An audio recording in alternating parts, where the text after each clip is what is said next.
The extreme value theorem. If f is continuous on a closed interval ab, then f attains an absolute maximum value f of c and absolute minimum value f of d at some number c and d in closed interval a, b. The theorem is very hard to prove, so we will just use it. But the theorem makes sense when you can go back to the problem above in example number 4, when we have the domain in the closed interval for the polynomial from -1 to 4. So we can see that this is closed right here. So the polynomial has a absolute max and absolute min.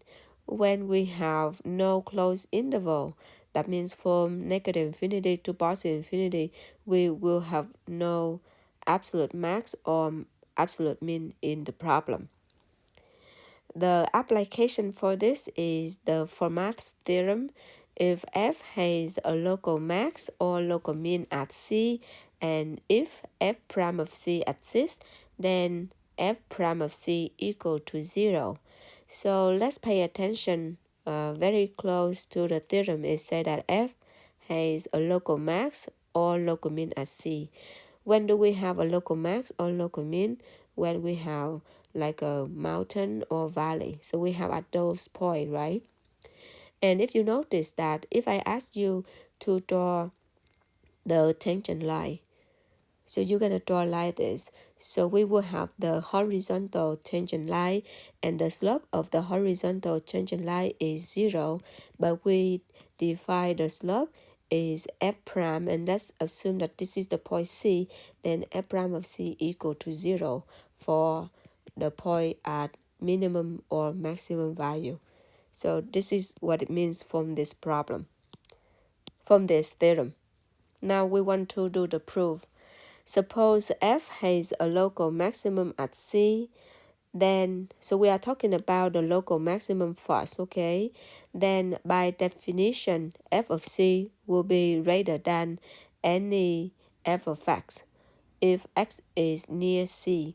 And if we let h greater than 0 be close to 0, so we will have. So let's look at the picture. In this case, we assume that at location C, then we will have the maximum. So we have like a mountain. So let's assume that we have, this is the x-axis, okay?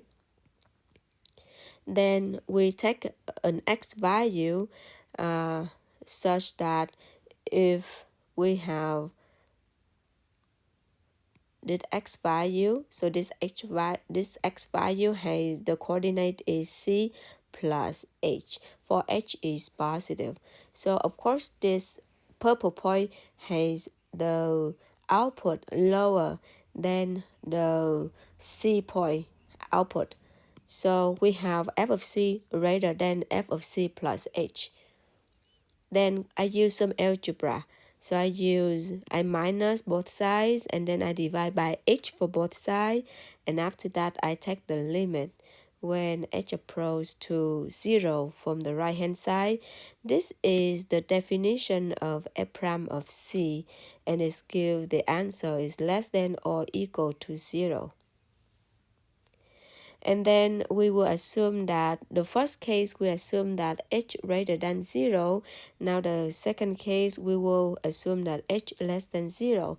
If h less than 0, we have c plus h, and that point will be on the left-hand side.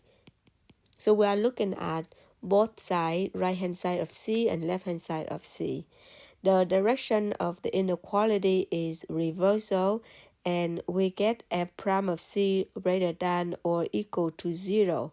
So we combine both results. We have this and this.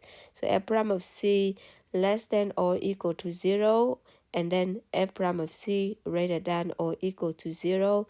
So we combine these two results, and we have that f prime of c must equal to 0. Then we use the same proof for local. We assume that we have the local minimum at C for the other case.